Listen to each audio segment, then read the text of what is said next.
Good afternoon class. कैसे हैं आप सब? ओके।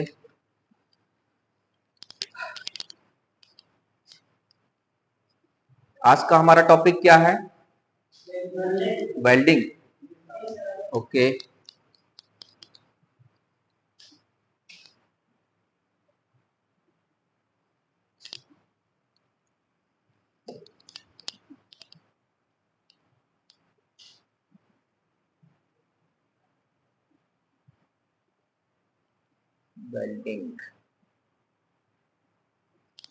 वेल्डिंग। किस लिए हम लोग वेल्डिंग करते हैं? ओके।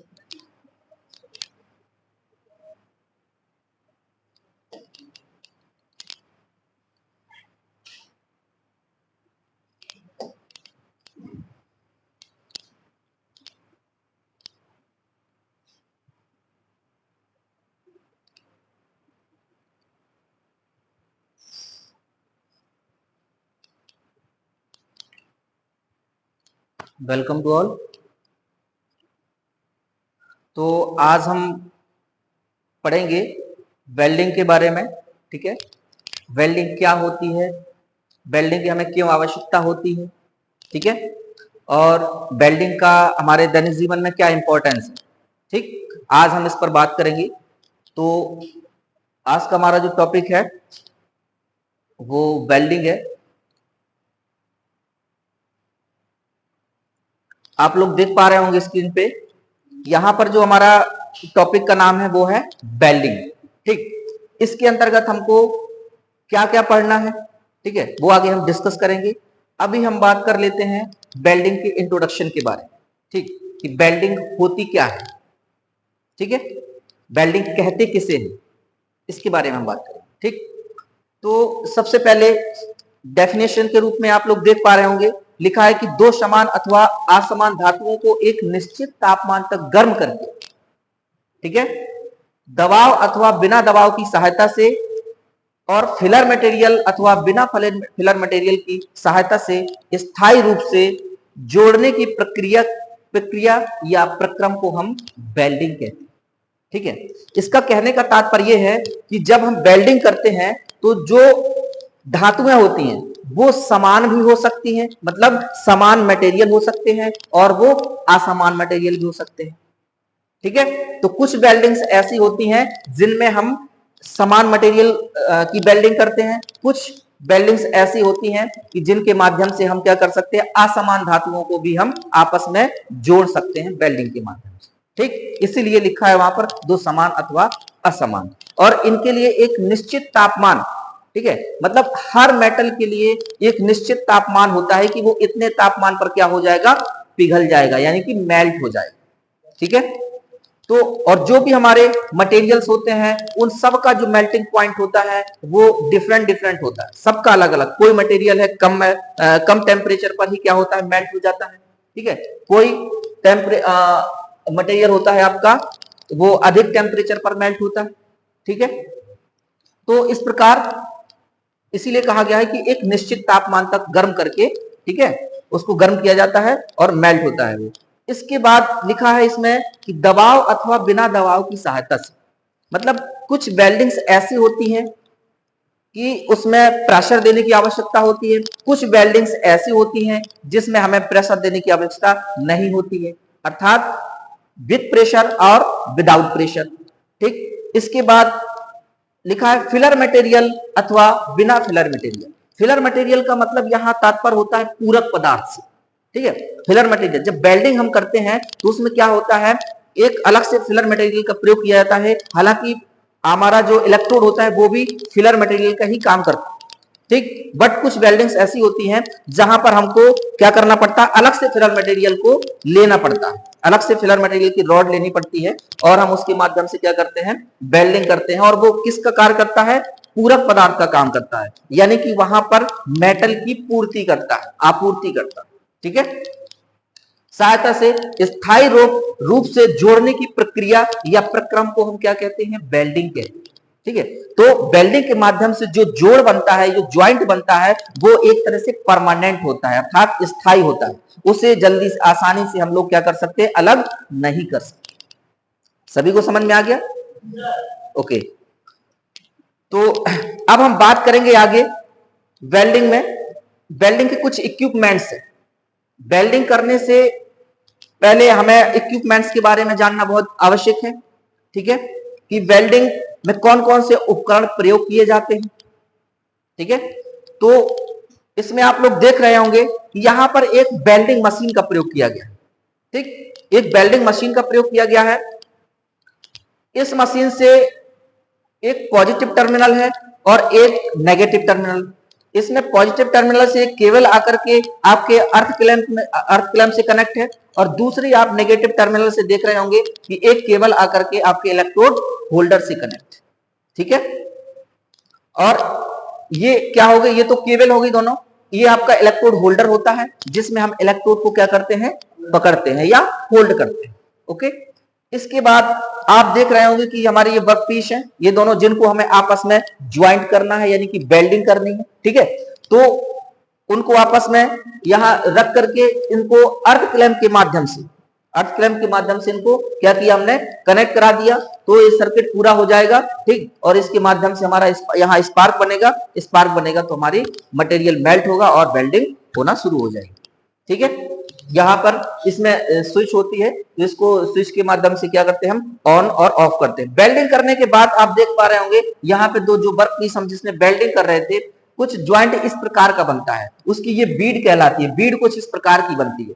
इसमें बेस मेटल जो होता है वो भी मेल्ट होता है, इलेक्ट्रोड होता है वो भी मेल्ट होता है। ठीक है, वो सब मेल्ट होकर के कुछ इस प्रकार की बीड यानी कि ज्वाइंट बना लेता है।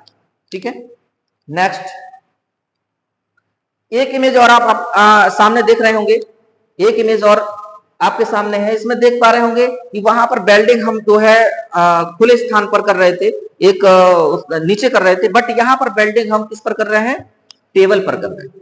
ठीक है, यहाँ पे टेबल पे, यहाँ पे एक माइल्ड स्टील का टेबल होता है। इसमें टेबल में करने की सुविधा ये होती है कि ये पूरा आयरन का होता है आपका, तो इसमें आप अर्थ क्लैंप डायरेक्ट लगा सकते हो। ठीक है, आपको फिर जॉब में किसी प्रकार की रॉड, कोई किसी प्रकार का एंगल टच करने की आवश्यकता नहीं अर्थिंग के लिए। ओके, तो इसमें देखो वो केबल आ रही है जो कि अर्थ क्लैंप से कनेक्ट है, इसको डायरेक्ट हमने टेबल पर क्या कर दिया, क्लैंप कर दिया। ठीक, सेकंड केबल आप देख पा रहे होंगे कि जो दूसरी केबल है वो आपकी इलेक्ट्रोड होल्डर से कनेक्ट है। ओके, तो इस प्रकार, और इलेक्ट्रोड होल्डर में हम क्या करेंगे, होल्डर को होल्ड कर देंगे और उसके माध्यम से हम क्या करेंगे, स्विच ऑन करेंगे, और हमारा जैसे ही हम उस पर स्ट्राइक करेंगे, आप जॉब पे स्ट्राइक करेंगे तो वहां पे स्पार्क बनना स्टार्ट हो जाएगा, और स्पार्क बनेगा तो वहां पे हीट डेवलप होगी तो मटेरियल हमारा मेल्ट होगा, और जब मटेरियल मेल्ट होगा तो वेल्डिंग होना शुरू हो जाएगी।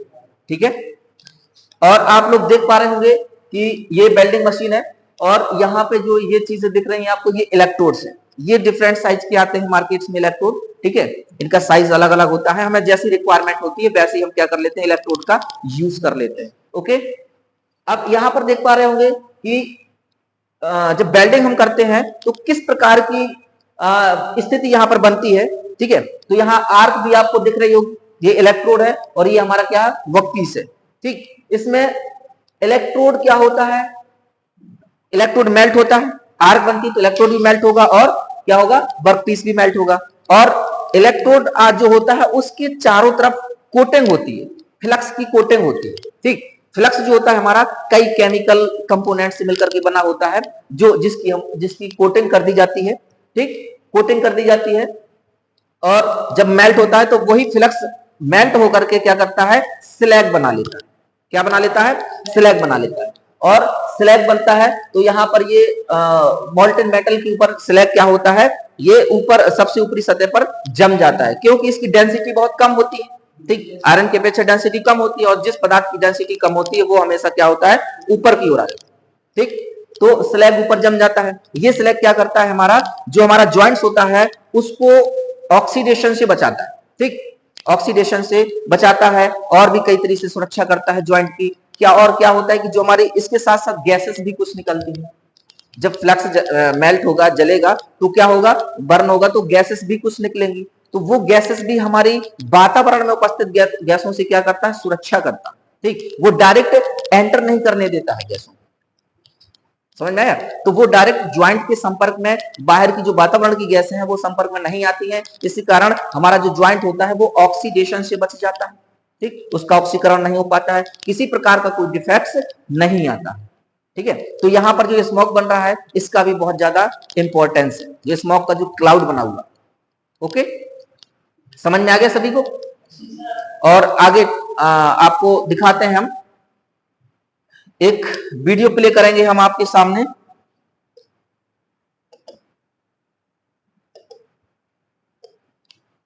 इसमें यह दिखाया गया है कि जब स्टार्टिंग में आप वेल्डिंग करते हो, ठीक है, तो वेल्डिंग करते समय अपने हैंड का मूवमेंट क्या होना चाहिए। ठीक है, वेल्डिंग बीड जो बनाई जाती है वो विभिन्न प्रकार से बना सकते हैं हम, तो हमारे हैंड का मूवमेंट क्या होना चाहिए।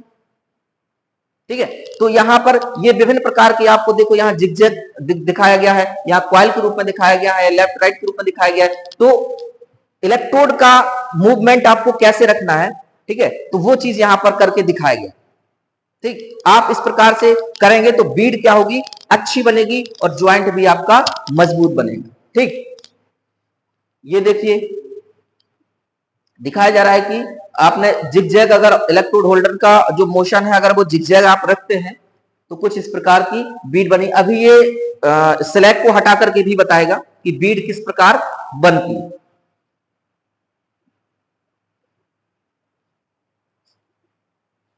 देखो इलेक्ट्रोड का मोशन देखो, जैसे यहां पे उसने ड्राइंग की है, ड्राइंग बनाई है, उसी हिसाब से इलेक्ट्रोड का मोशन किया जा रहा है और इसकी डिस्टेंस भी मेंटेन है, क्योंकि ये स्किल वर्कर है।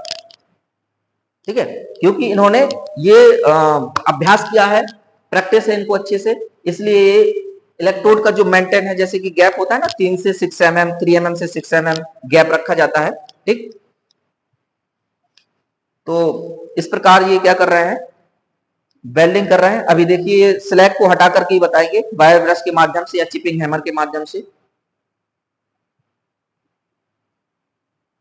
ये देखिए, देखिए कितनी बढ़िया बीट तैयार हो गई है और वेल्डिंग ज्वाइंट भी एकदम अच्छा तैयार हो गया है। ठीक है, चलिए नेक्स्ट आपको दिखाते हैं। ये देखिए ज्वाइंट्स है। क्या होता है कि जब आप स्टार्टिंग में वेल्डिंग करते हैं, स्टार्टिंग में वेल्डिंग करते हैं तो प्रैक्टिस नहीं रहती है, इलेक्ट्रोड होल्डर का मोशन नहीं आप ढंग से कर पाते हैं, गैप मेंटेन नहीं कर पाते हैं, जिसकी वजह से आप वेल्डिंग ढंग से नहीं कर पाते हैं। बट एक कुछ समय के बाद क्या होता है कि जब आप वेल्डिंग करते रहते हैं तो आपको अभ्यास हो जाता है उस चीज का। ठीक है, उस चीज का क्या हो जाता है, आपको अभ्यास हो जाता है और फिर आप इस तरह की बीड बनाने लगते हैं। ठीक है, तो पहले तो जब आप स्टार्टिंग में वेल्डिंग करते हैं तो कुछ इस प्रकार की वेल्डिंग आप करते हैं। ठीक, इलेक्ट्रोड को क्या करेंगे, जैसे ही आप स्पार्क बनेगा वहां पे इलेक्ट्रोड को हो सकता है तेजी से लेकर के आप निकल जाए, तो वेल्डिंग ढंग से नहीं हो पाती है। ठीक है, और दूसरी बात उसमें वेल्डिंग ज्वाइंट भी ढंग से नहीं बनता है। आप धीरे धीरे जब देखते होंगे कि जब वेल्डिंग आपको प्रैक्टिस हो जाती तो कुछ इस प्रकार आए, फिर इसके बाद वेल्डिंग बीट कुछ इस प्रकार बनने लगी। ठीक, इसके बाद जब इस प्रकार की वेल्डिंग बीट बन जाएगी आपकी, तो इसमें देखो ऊपर स्लैग लगा हुआ है, स्लैग जमा हुआ है, इस स्लैग को हटाने के बाद ये आपकी एकदम क्लीन दिखने लगी कि बीट हमारी किस तरह है और ज्वाइंट किस तरह बना हुआ है। ठीक है, सेम चीज यहां पर दिखाया गया। ठीक है, तो ये कुछ इमेजेस थी कि आप स्टार्टिंग में करोगे वेल्डिंग तो किस प्रकार की बीड हमारी बन सकती है। ठीक है, अच्छा अब हम बात करेंगे इंपॉर्टेंस ऑफ वेल्डिंग। वेल्डिंग का महत्व क्या है, समझ रहे हैं, तो वेल्डिंग का महत्व क्या है, क्यों हमें इसका इतना ज्यादा यूज है। ठीक, तो आप देख रहे हैं कि वेल्डिंग के महत्व के बारे में बात करते हैं तो फर्स्ट पॉइंट में आप देख रहे हैं आज के समय में कोई भी इंडस्ट्री, कंपनी, फैब्रिकेशन या कोई भी मैन्युफैक्चरिंग उद्योग वेल्डिंग के बिना अधूरा है। बिल्कुल सही है, क्योंकि कोई भी आपका कंपनी में कोई मशीन बन रही है, कोई मशीन का कोई पार्ट्स बन रहा है, ठीक, चाहे वो किसी प्रकार की इंडस्ट्री हो, जहां पर आपका कोई भी फैब्रिकेशन का काम हो रहा हो, मैन्युफैक्चरिंग का काम हो रहा हो, वहां पर वेल्डिंग अति आवश्यक है। वेल्डिंग के माध्यम से ही दो पार्टों को आपस में जोड़ा जाता है। ठीक, वेल्डिंग के माध्यम से दो पार्टों को आपस में जोड़ा जाता है, फिर वो आगे का प्रोसेस फॉरवर्ड किया जाता है। और सेकंड पॉइंट में देख रहे होंगे, चाहे इमारत का काम हो, हवाई जहाज का काम हो या गाड़ियों का काम हो, सभी में वेल्डिंग की जरूरत होती है। अगर आप इन सब का निर्माण करना चाहते हैं तो इनके पार्टों को आपस में जोड़ने के लिए वेल्डिंग की आवश्यकता होगी। हाँ, वेल्डिंग आपको हमने बताया है स्टार्टिंग में विभिन्न प्रकार की होती है। अभी हम क्लासिफिकेशन ऑफ वेल्डिंग पढ़ेंगे तो क्या होता है उसमें कि जो वेल्डिंग होती है वो हवाई जहाज, गाड़ियों, सभी में क्या होती है, उसकी जरूरत होती है। ठीक, तो अलग अलग प्रकार की कहीं गैस वेल्डिंग की आवश्यकता होगी, कहीं आर्क वेल्डिंग की आवश्यकता होगी, कहीं पर आपका जो है जैसे कि रेल की पटरियां, उनको आपस में ज्वाइन करने के लिए हमको थर्मेट वेल्डिंग की आवश्यकता होती है। ठीक, तो तमाम प्रकार की जो वेल्डिंग्स होती हैं और वो आवश्यक के अनुसार कहाँ हमें किस वेल्डिंग की आवश्यकता होगी, कौन सी वेल्डिंग हमें करनी चाहिए, वो आगे हम डिस्कस करेंगे। ओके, नेक्स्ट पॉइंट देख रहे हैं आप, क्योंकि वेल्डिंग प्रोसेस के द्वारा मजबूत और परमानेंट ज्वाइंट प्राप्त किया जाता है। अगर हम और किसी, आपको पता है कि हम जो फास्टनर होते हैं, हमारे फास्टनर कितने, 3 प्रकार के होते हैं। कितने प्रकार के होते हैं? 3 प्रकार के। तो उसी में से एक प्रकार है, यानी कि टाइप है हमारा परमानेंट फास्टनर, यानी कि या तो हम फास्टनर का है या फिर ज्वाइंट का है। ठीक है, ज्वाइंट हमारे 3 प्रकार के होते हैं। नंबर 1 होता है परमानेंट ज्वाइंट, और सेकंड होता है हमारा टेम्पोरेरी ज्वाइंट। कौन सा होता है? Temporary joint. और थर्ड हम इधर लिख देते हैं। ठीक, थर्ड होता है हमारा सेमी परमानेंट ज्वाइंट। सेमी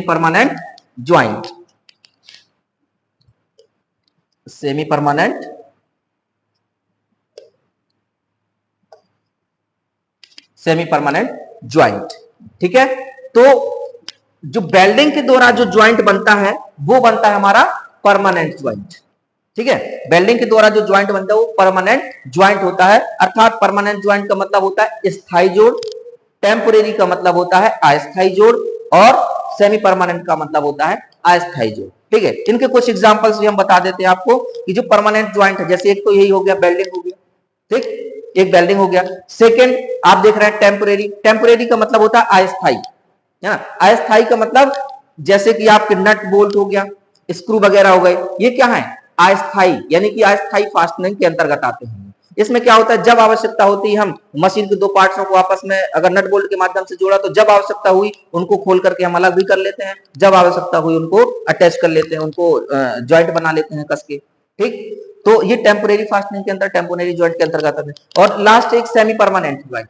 इस ज्वाइंट के अंतर्गत दो प्रकार की आपके ज्वाइंट आते हैं। एक होती है हमारी एग्जाम्पल में, एक सोल्डरिंग और दूसरा ब्रेजिंग। ठीक, सोल्डरिंग में भी क्या होता है, सोल्डरिंग को हम सेमी परमानेंट ज्वाइंट मानते हैं और ब्रेजिंग को भी हम क्या मानते हैं, सॉरी ब्रेजिंग नहीं, रिवेटिंग होता है, सॉरी रिवेटिंग। कौन सा? सोल्डरिंग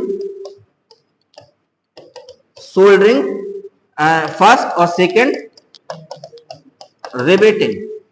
सोल्डरिंग एंड रिवेटिंग, वो ब्रेजिंग गलती से निकल गया, ब्रेजिंग भी हमारे एक परमानेंट ज्वाइंट के अंतर्गत आएगा। ओके, तो इस प्रकार आप लोग ज्वाइंट के बारे में सभी लोग समझ गए होंगे। ठीक है, तो हमने ये इसलिए बताया क्योंकि आपको जानकारी होना चाहिए कि ज्वाइंट कितने प्रकार के होते हैं उनको, और इसके एग्जांपल्स क्या हैं। ठीक है, और यहाँ पे आप लोग देख पा रहे हैं कि वेल्डिंग जो है हमारा एक परमानेंट ज्वाइंट के अंतर यानी स्थायी जोड़ के अंतर्गत आता है। इसे आसानी से हम दो पार्टों की अगर वेल्डिंग हम कर देते हैं तो आसानी से इसको क्या कर सकते हैं, हम अलग नहीं कर सकते। ठीक है, क्लियर है सभी को? ओके, नेक्स्ट, वेल्डिंग प्रोसेस के द्वारा छोटे छोटे मेटल पीस को जोड़कर बड़े स्ट्रक्चर निर्माण कार्य संभव हो पाते हैं। क्या होता है कि जैसे बहुत बड़ा कोई स्ट्रक्चर बनाना है, मान के चलो जहाज बनाना है आपको, अगर जहाज बना, पानी वाली जहाज बनानी है, तो क्या मतलब इतनी बड़ी बड़ी सीट कास्टिंग हो जाएगी?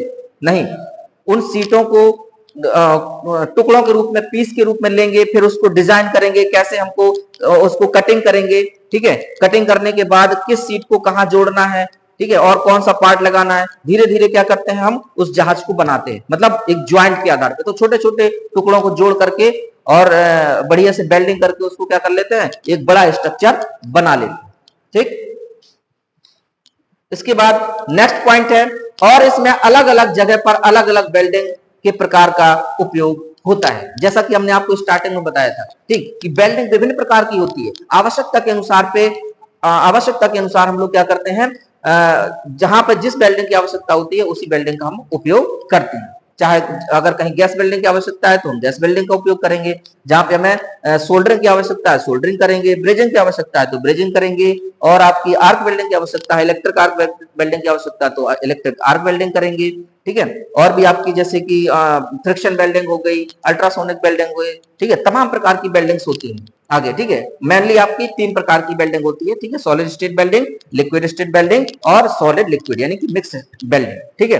तो वो आगे क्लासिफिकेशन हम बताएंगे, तो बहुत अच्छे से वहां क्लियर हो जाएगा, ठीक है। फिर वन बाय वन सभी को डिस्कस करेंगे, ठीक, ओके।